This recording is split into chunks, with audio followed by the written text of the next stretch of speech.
নমস্কার, আপনারা দেখছেন নিউজ টুডে, সঙ্গে রয়েছে আমি শ্রীপর্ণা। রাম মন্দির উদ্বোধনের দিনই তৃণমূলের সংহতি মিছিল হবে বিরোধী দলনেতা শুভেন্দু অধিকারীর করা মামলায় জানিয়ে দিল কলকাতা হাইকোর্ট। তবে কিছু শর্ত বেঁধে দিয়েছে উচ্চ আদালত। কারো ধর্মীয় ভাবাবেগে আঘাত করবে মিছিল থেকে এমন কোনো মন্তব্য করা যাবে না বলে বৃহস্পতিবার নির্দেশ দিয়েছে প্রধান বিচারপতি টি.এস. শিবজ্ঞানামের ডিভিশন বেঞ্চ।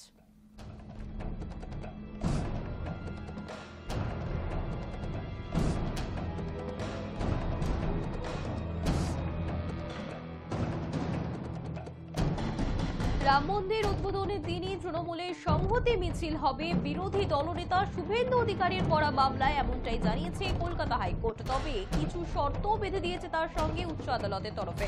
কারো ধর্মীয় ভাবাবেগে আঘাত করবে মিছিল থেকে এমন কোনো মন্তব্য করা যাবে না, এমনটাই বৃহস্পতিবার নির্দেশ দিয়েছে প্রধান বিচারপতি টি.এস. শিবজ্ঞানামের ডিভিশন বেঞ্চ।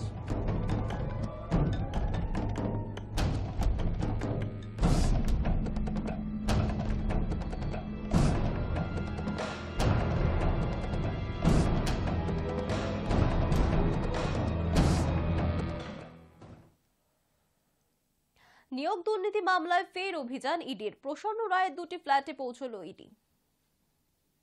শহরের একাধিক জায়গায় ফের ইডির অভিযান। বৃহস্পতিবার সকালে প্রাথমিকের নিয়োগ দুর্নীতি কাণ্ডে জড়িত থাকার অভিযোগে সিবিআই এর হাতে গ্রেফতার হওয়া মিডলম্যান প্রসন্ন রায়ের ফ্ল্যাটে হানা দিল ইডি। সকাল 6:30 নাগাদ নিউ টাউনের একটি অভিজাত আবাসনে হানা দিয়েছে কেন্দ্রীয় তদন্তকারী সংস্থা। কেন্দ্রীয় তদন্তকারী সংস্থা সূত্রে খবর, এই অভিজাত আবাসনেই ফ্ল্যাট রয়েছে প্রসন্নের। সকাল থেকে শহরের মোট 7টি জায়গায় তল্লাশি চালাচ্ছেন ইডির আধিকারিকেরা। কেন্দ্রীয় তদন্তকারী সংস্থাটির সূত্রে খবর, এসএসসি নিয়োগ দুর্নীতির তদন্তেই বৃহস্পতিবার শহরের 7 জায়গায় হানা দিয়েছেন তারা। প্রাথমিকভাবে মনে করা হচ্ছে বৃহস্পতিবারের তল্লাশি অভিযানের সূত্র ধরেই এবার এসএসসি দুর্নীতি কাণ্ডের তদন্তেও সক্রিয় হয়েছে ইডি। এতদিন তারা প্রাথমিকে নিয়োগ দুর্নীতি মামলার তদন্ত করছিল। বৃহস্পতিবার সকালে প্রসন্ন রায়ের ফ্ল্যাট ছাড়াও তল্লাশি চলছে আরও একটি আবাসনে। ইডি সূত্রে খবর, সেখানেও প্রসন্নের অফিস ছিল। নিউ টাউনের 2টি জায়গা এবং নয়াবাদের একটি জায়গাতেও তল্লাশি চলছে। বৃহস্পতিবার সকালে ইডির মোট 6টি দল তল্লাশি অভিযানে যান। সঙ্গে ছিলেন সিআরপিএফ এর জওয়ানেরাও। সন্দেশখালী ঘটনার পর কেন্দ্রীয় বাহিনীর আধিকারিকদের বেশ কিছু সতর্কতা অবলম্বন করতেও দেখা গেল এদের। গত শুক্রবারের তল্লাশি অভিযানের মতো বৃহস্পতিবারও কেন্দ্রীয় বাহিনীর সকলের মাথায় হেলমেট দেখা গিয়েছে। জওয়ানদের সঙ্গেও মজুদ কাঁদানে গ্যাসের সেল। কিন্তু কে এই প্রসন্ন রায়? এসএসসি নিয়োগের উপদেষ্টা কমিটির প্রাক্তন প্রধান শান্তি প্রসাদ সিনহার ঘনিষ্ঠ ছিলেন এই প্রসন্ন রায়। আবার রাজ্যের প্রাক্তন শিক্ষামন্ত্রী পার্থ চট্টোপাধ্যায়ের সঙ্গেও তার যোগাযোগ ছিল বলে শোনা গিয়েছিল নিয়োগ দুর্নীতির তদন্ত চলাকালীন। নিয়োগ দুর্নীতি সংক্রান্ত 2টি মামলার তদন্তে নেমে তার নাম পেয়েছিল সিবিআই। গ্রুপ ডি নিয়োগ মামলা এবং নবম দশমের শিক্ষক নিয়োগ মামলায় অভিযুক্ত প্রসন্নকে গ্রেফতারও করেছে সিবিআই। তবে গ্রেফতার করা হলেও প্রসন্নের বিরুদ্ধে আজ পর্যন্ত বিচার শুরু হয়নি। এমনকি চার্জশিট দেওয়ার পর নির্দিষ্ট সময় পার হয়ে গেলেও তার প্রেক্ষিতে কোনো পদক্ষেপ না করায় বিষয়টি নিয়ে সুপ্রিম কোর্টের দ্বারস্থ হন প্রসন্ন রায়। প্রসন্নের পাশাপাশি একদা তার সহকারী প্রদীপ সিং এর বাড়িতেও হানা দিয়েছে ইডি বৃহস্পতিবার। প্রদীপ নিয়োগ কাণ্ডে আরও এক ধৃত শান্তি প্রসাদ সিনহার সঙ্গে যোগাযোগ রেখে চলতেন বলে দাবি আগেই করেছিল সিবিআই। প্রদীপের বাড়ি ছাড়াও ইডি তদন্তকারীরা নয়াবাদ এলাকায় রোহিত ঝা নামে এক পরিবহন ব্যবসায়ীর বাড়িতেও হানা দিয়েছেন। High News network.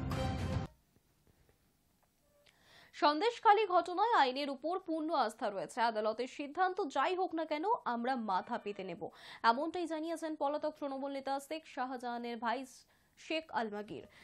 উল্লেখ্য, বিচারপতি জয় সেনগুপ্তর নির্দেশের পর 24 ঘন্টার মধ্যে সন্দেশখালীর শেখ শাহজাহানের বাড়ি, মাছের আড়ত এবং ভাটায় সিসি ক্যামেরা বসানো হয়েছে পুলিশের তরফে এবং নজরদারিতেও মুড়ে ফেলা হয়েছে গোটা এলাকা চত্বর। পাশাপাশি মনিটরিং করা হচ্ছে দিনের বেলা এবং রাতের বেলাতেও। কারা আসছে কারা যাচ্ছে সেই নিয়ে পুরোটাই নজরদারিতে রয়েছে। পাশাপাশি আদালতের নজরদারিতে সিট গঠন করা হয়েছে, যেখানে বলা হয়েছে রাজ্যের উচ্চ পদস্থ আধিকারিক তথা আইপিএস এর পদমর্যাদা পুলিশ আধিকারিক এবং সিবিআই এর উচ্চ পদস্থ আধিকারিকেরা আদালতের নজরদারিতেই তদন্ত চালাবে। আগামী 12 ফেব্রুয়ারির মধ্যে একটি রিপোর্টও জমা দিতে হবে আদালতে। আর এরপরই শেখ শাহজাহানের ভাই শেখ আলমগীর জানিয়েছেন, রেশন দুর্নীতি কাণ্ডে বলা হচ্ছে শেখ শাহজাহানের নাম উঠে এসেছে। ভাই দোষী সাব্যস্ত হলে আদালত যা রায় দেবে আমরা মাথা পেতে নেব। আদালতের সিদ্ধান্তকে আমরা মান্যতা দেব। কি বলেছেন শোনাবো।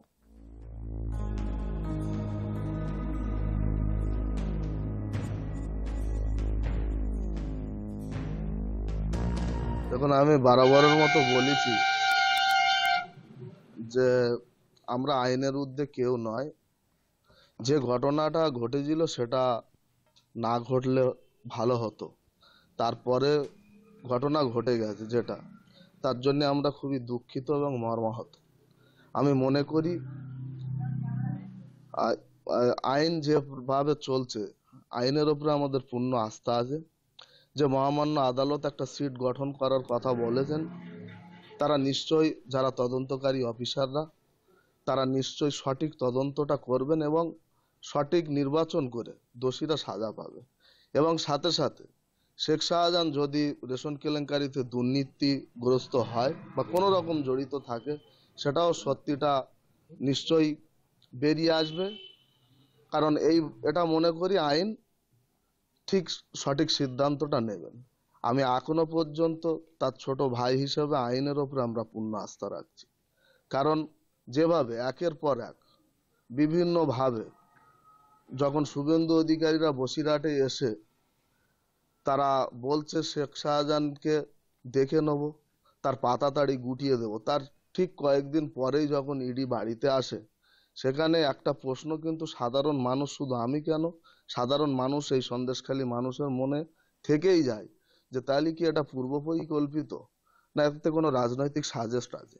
অতএব এই জায়গায় দাঁড়িয়ে আমরা মনে করি এই যে সন্দেহ মানুষের, এই যে সন্দেহের তীর, সেটা আমরা আইন অবশ্যই সেটাকে পরিষ্কার করবে। কাউকে এইভাবে মিথ্যেভাবে কালিমালিপ্ত করা যায় না। যার জন্য আমরা আইনকে এখনো পর্যন্ত, আইনের ওপরে আমি বলছি কেউ নই আমরা, আইন নিশ্চয়ই এর একটা সঠিক ব্যবস্থা করবে এবং যারা টার্গেটপূর্ণভাবে টার্গেট করা হচ্ছে বা বিভিন্নভাবে রাজনৈতিকভাবে টার্গেট করছে, তাদের মুখে চুনকালি পড়বে। আবগারি দুর্নীতি মামলায় চতুর্থ সমনও অগ্রাহ্য করতে চলেছেন দিল্লির মুখ্যমন্ত্রী অরবিন্দ কেজরিওয়াল। সূত্রের খবর, ইডি দপ্তরে না গিয়ে দিল্লির মুখ্যমন্ত্রী গোয়ায় যাবেন ভোট প্রচার করতে। এদিকে ইডি সূত্রের খবর, বৃহস্পতিবার হাজিরা না দিলে ফের শুক্রবারই তলব করা হতে পারে দিল্লির মুখ্যমন্ত্রীকে। আবগারি দুর্নীতি মামলায় দীর্ঘদিন ধরে ইডির র্যাডারে কেজরিওয়াল রয়েছেন। আর এর আগেও 3 বার দিল্লির মুখ্যমন্ত্রীকে তলব করা হয়েছিল, কিন্তু তলবে সাড়া দেননি দিল্লির মুখ্যমন্ত্রী। আর সেই সমনকে বেআইনি বলে দাবি করে হাজিরা এড়িয়েছিলেন তিনি। আম আদমি পার্টির তরফে স্পষ্ট জানানো হয়েছিল শুধুমাত্র তাকে গ্রেফতার করার উদ্দেশ্যেই বারংবার তলব করা হচ্ছে, আর সেই কারণেই তিনি হাজিরা দেননি।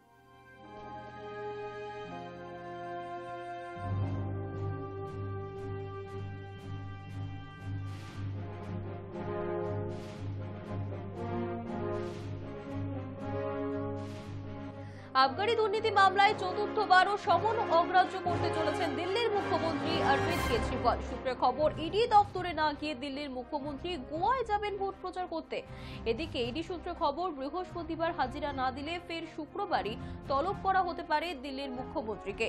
আবগারি দুর্নীতি মামলায় দীর্ঘদিন ধরে ইডির র্যাডারে রয়েছে দিল্লির মুখ্যমন্ত্রী অরবিন্দ কেজরিওয়াল। আর এর আগেও 3 বার দিল্লির মুখ্যমন্ত্রীকে তলব করা হয়েছিল, কিন্তু তলবেই সাড়া দেননি দিল্লির মুখ্যমন্ত্রী। সেই সমনকে বেআইনি দাবি করে হাজিরা এড়িয়েছিলেন তিনি। আম আদমি পার্টির তরফে স্পষ্ট জানানো হয়েছে শুধুমাত্র তাকে গ্রেফতার করার উদ্দেশ্যেই বারংবার তলব করা হচ্ছে, আর সেই কারণেই তিনি হাজিরা এড়িয়ে যাচ্ছেন।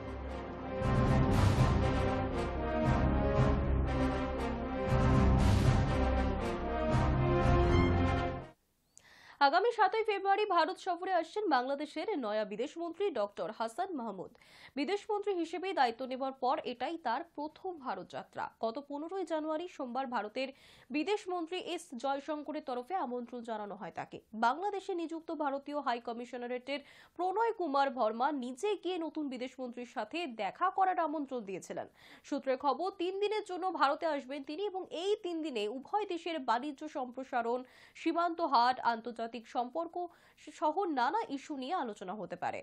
ইতিমধ্যেই বিদেশ মন্ত্রীকে স্বাগত জানাতে তোড়জোড় শুরু করে দিয়েছে ভারত।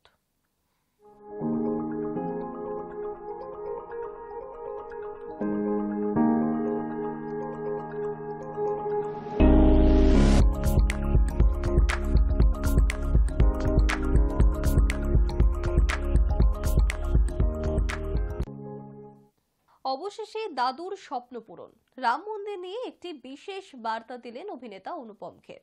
কি বললেন সেই ভিডিও বার্তায় দেখুন। গেরুয়া শিবিরের দিকে যে অনেকটাই ঝুঁকে রয়েছেন বলিউডের অন্যতম অভিনেতা অনুপম খের, তা আর গোপন নয়। এমনকি নিজের নামের পাশে নিজেই ট্যাগ লাগিয়ে নিয়েছেন হিন্দুত্ববাদী। এবার রাম মন্দিরের উদ্বোধনের আবহে নিজের সেই ভাবনাতেই আরো শান দিলেন অভিনেতা। গায়ে রামের লেখা চাদর জড়িয়ে একটি ভিডিও পোস্ট করলেন টুইটারে। ভিডিওটিতে তিনি বললেন, অবশেষে দাদুর স্বপ্ন পূরণ হলো। 22শে জানুয়ারি অযোধ্যায় রাম মন্দিরের উদ্বোধন। রামলালার প্রাণ প্রতিষ্ঠা দেখার জন্য অধীর আগ্রহে বসে রয়েছে গোটা দেশ। তবে অনুপম খেরের আবেগটা অন্য জায়গায়।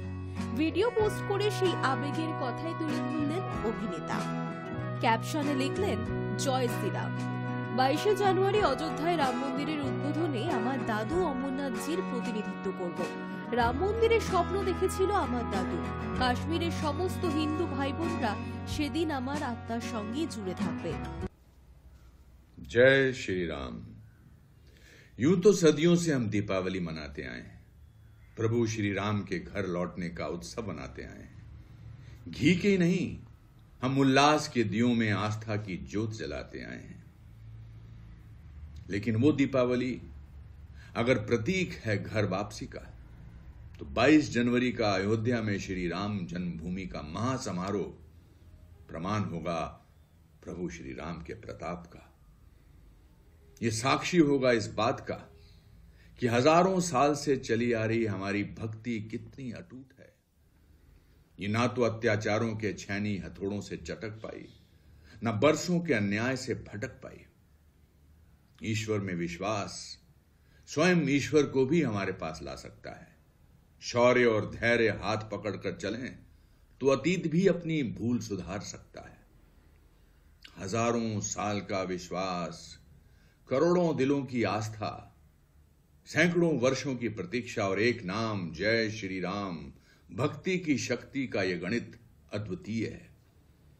श्री राम लल्ला का अयोध्या लौटना ये विश्वास जगाता है कि जिस किसी की भी अपनी एक अबद पूरी कहीं छूट गई है, तो वह एक रोज मिल जरूर जाएगी। ये श्री राम लल्ला का ही आशीर्वाद है कि मुझे इस ऐतिहासिक समारोह में सम्मिलित होने का और आपसे ये खुशी बांटने का अवसर मिला है। मैं आप लोगों की तरफ से भी राम लल्ला के आगे प्रार्थना करूंगा। जय श्री राम, सियावर रामचंद्र की जय। বৃহস্পতিবার ভোরে নেপালের কোষ্টি পাথরে তৈরি রামলালার মূর্তিটিকে প্রবেশ করানো হয়েছে গর্ভগৃহে।